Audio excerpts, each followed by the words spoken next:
নমস্কার বন্ধুরা, রাখির কিচেনে আপনাদের সবাইকে স্বাগত। আশা করি আপনারা ভালো আছেন। আমি আজকে একটি সুস্বাদু মিষ্টি রেসিপি নিয়ে চলে এসেছি আপনাদের সাথে শেয়ার করব বলে।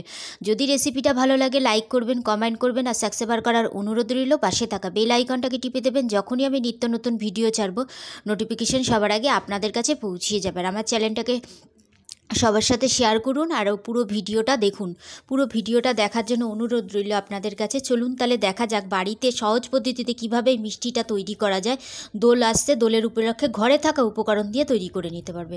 এখানে 200 গ্রাম ছোলার ডাল নিয়েছি আমি। ছোলার ডালটাকে বেশ ভালো করে বা ধুয়ে রেডি করে নেব। রেডি করে নেওয়ার পরে এখানে বেশ একটা বড় একটা গামলার মধ্যে অনেকটা জল দিয়ে গরম করে নিয়েছি। এটা যাবতীয় সিদ্ধ করা হবে না দেখে সেই ক্ষেত্রে জলটা বেশ ভালো করে গরম হয়েছে। তার মধ্যে আমি এখন ওই ছোলার ডালগুলো যে ধুয়েছিলাম সেগুলো দিয়ে ভালো করে নাড়িয়ে মিনিমাম 8 থেকে 10 ঘন্টার জন্য রেখে দিলাম। এটা 8 থেকে 10 ঘন্টার জন্য রেখে দিলাম। 8 থেকে 10 ঘন্টা হয়ে যাওয়ার পরে তারপরে দেখছি ছোলার ডালগুলো খুব ভালো করে ভিজে গেছে, একদম নরম হয়ে গেছে। তারপরে এই ডালটাকে পুরো জলটাকে ভালো করে ছেঁকে ফেলে দিয়ে তারপরে একটা শুকনো কড়াইয়ের মধ্যে গ্যাস ধরিয়ে কড়াই বসিয়ে দিয়েছি। তার মধ্যে এখন এই ছোলার ডালগুলোকে দিয়ে দিচ্ছি। ছোলার ডালগুলোকে দিয়ে ভালো করে যে জলটা থাকবে সেই জলটাকে পুরো ভালো করে খুব সুন্দর করে শুকিয়ে নিতে হবে। একটু ভালো করে ভাজা ভাজা করে নিয়ে নিলাম। যেটা পুরো শুকনো শুকনো হয়ে এসছে, দেখুন পুরো জলটা কিন্তু একদম পুরো টেনে নিয়েছে। তারপরে এটা হয়ে যাওয়ার পরে এটা একটা থালার মধ্যে ঠান্ডা করতে দিয়ে দিলাম আর পুরো ঝরঝরে হয়ে গেছে। ঠান্ডাটা হয়ে যাওয়ার পরে তারপরে আমি কি করলাম, একটা মিক্সিং ছোটো জার নিলাম। মিক্সিং জারের মধ্যে কিছুটা ডাল দিয়ে দিলাম আর 8টা এলাচের টুকরো দিয়ে দিলাম আর একটু জায়ফলের টুকরো দিয়ে এটাকে ভালো করে গুঁড়ো করে একটা মিক্স তৈরি করে নেবো। যে এরকম একটা ঝরঝরে মিক্স তৈরি হয়ে যাবে।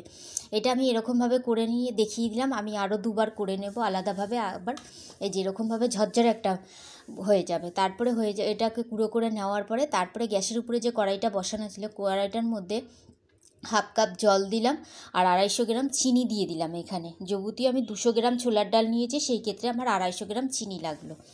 মিষ্টিটা আপনাদের নিজেদের পছন্দ মতন দেবেন। আমি একটুখানি হালকা মিষ্টি খাবো হালকা মিষ্টি করবো দেখে তাই আমারটা মিষ্টিটা একটু হালকাই হয়েছে আমারটা। তারপরে এই চিনিটাকে খুব ভালো করে একটু চটচট যখন হয়ে যাবে তখন এটাকে নিয়ে যে আমি গুঁড়ো করে রেখেছিলাম ছোলার ডালটাকে সুন্দর করে, আর ডালটা একটু দানা দানা গুঁড়ো গুঁড়ো করতে হবে। যাবতীয় এটা একটা বরফি টাইপের মিষ্টি তৈরি হবে। আর এরকমভাবে খুব সুন্দর করে মিক্স করে নিতে হবে ওই চিনির শিরাটা দিয়ে ভালো করে মিক্স করে নেওয়ার পরে একে একে আমি দিয়ে দিচ্ছি। এখানে একটুখানি ফুড কালার দিয়ে দিলাম, অল্প করেই দিলাম, বেশি দিইনি।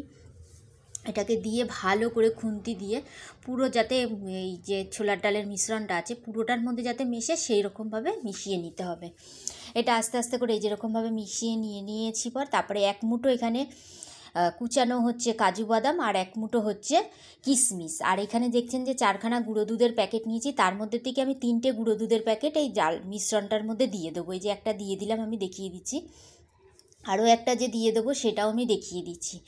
আর আরেকটা যে দিয়েছি সেটা আর দেখাইনি, সেটা আলাদা রেখে দিয়েছি। আর আরেকটা যে ছিল সেটার আমি কি করেছি সেটা আমি পরে বলে দিচ্ছি। এটাকে ভালো করে দুধটাকে দিয়ে বা খুব সুন্দর করে মিশ্রণটাকে মিশিয়ে নিতে হবে। কাজু বাদাম আর কিশমিশ আর দুধটাকে দিয়ে খুব সুন্দর করে মিশিয়ে নিতে হবে যাতে।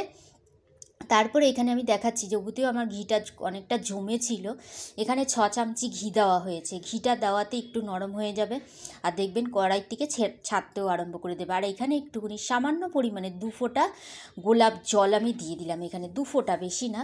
যেই রকম দোকানে যেরকম বানায় সেই সেরকমভাবেই বাড়িতে বানিয়ে নিতে পারবেন এরকমভাবে মিষ্টিটা।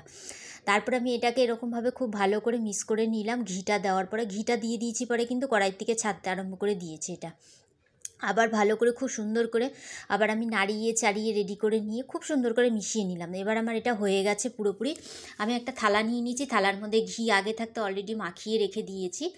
এবার এর মধ্যে এই যে আমি যে বললাম না আমি 4 প্যাকেট দুধের মধ্যে 1 প্যাকেট দুধ রেখে দিয়েছি, এই যে এরকমভাবে দুধের গুঁড়োটাকে থালাটার মধ্যে ছড়িয়ে দিতে হবে। আর এই মিষ্টিটা খেতে খুব টেস্ট হয়েছে। আমি এর আগেও একবার বানিয়ে খেয়েছি, কিন্তু খেতে খুব সুন্দর হয়েছে দেখে তাই আপনাদের সাথেও শেয়ার করলাম এই মিষ্টি রেসিপিটা। তারপরে যে এরকমভাবে নাড়া দিয়ে আস্তে করে এরকমভাবে নাড়া দিতে হবে, নাড়া দিয়ে এরকমভাবে পুরোটা এরকমভাবে করে নিতে হবে। এই দেখুন কত সুন্দরভাবে হয়ে গেছে থালাটার মধ্যে লাগানো। তারপরে যে মিশ্রণটা তৈরি করে রেখেছি এবারে সেই মিশ্রণটাকে আমি থালার মধ্যে এখন দিয়ে দেবো। কড়াইটার থেকে নামিয়ে আর একটু হালকা হালকা গরম থাকবে, সেই ক্ষেত্রে আমি এরকমভাবে মিশ্রণটাকে দিয়ে দিচ্ছি আস্তে আস্তে করে। যেরকমভাবে মিশ্রণটাকে দিয়ে দিলাম, হাফটা দিয়ে দিলাম, এবার ফুলটা দিয়ে দিলাম, দিয়ে এরকমভাবে খুন্তি দিয়ে চেপে চেপে চেপে চেপে চেপে একটা 4 কোনা মতন করতে হবে। আমি প্রথমে এরকমভাবে করে নিয়েছি, তারপরে আমি হাত দিয়ে ভালো করে সুন্দর করে একটা 4 কোনার মতন করে নিয়েছি। পাশে যে গুঁড়ো দুধগুলো লাগা ছিল সেটাও আমি ওটার মধ্যে লাগিয়ে দিয়েছি, আর যে একটুখানি গুঁড়ো দুধটা ছিল সেই দুধটা আমি এর মধ্যে দিয়ে এরকমভাবে হালকা হাতে শেষে চেপে চেপে চেপে চেপে সুন্দর করে দিয়ে দিয়েছি। দেখুন 4 কোণার মতো কিন্তু হয়ে গেছে, এটা পুরো কমপ্লিট হয়ে গেছে। আমি এটা একটু রেখে দিচ্ছি ঠান্ডা হওয়ার জন্য। এটা একটু হালকা যেই ঠান্ডা হয়ে গেছে তখন আমি একটা ছুরি নিয়েছি হাতে। এই ছুরিটাকে দিয়ে আমি সাইজটা নিজের মতন করে কেটেছি, আপনারা এই সাইজটাকে নিজের মতন করে করেন। আমি একটু বড় বড় করেই কেটে নিয়েছি। আমি এটা পুরো কেটে নিয়েছি ভালো করে। এই দেখুন কীরকমভাবে তুলে উঠে আসছে, দেখুন এই দেখুন থালার নিচেও কিন্তু লাগছে না। আর এই দেখুন মিষ্টিগুলো, 4 কোণার মিষ্টিগুলো কত সুন্দর হয়েছে বরফিগুলো খেতে। এই দেখুন আমি আরও একটা তুলে দেখিয়ে দিলাম। এরকমভাবে অতি অবশ্যই বাড়িতে দোলের দিনকে ঘরে থাকা উপকরণ দিয়ে এই মিষ্টিটা অতি অবশ্যই বানিয়ে খেয়ে বলবেন কীরকম হয়েছে মিষ্টি রেসিপিটা। আর আজকের মতন ভিডিওটা এখানেই শেষ করলাম, আবার একটি নতুন ভিডিও নিয়ে আসবো। ততক্ষণে যেন ভালো থাকুন, সুস্থ থাকুন।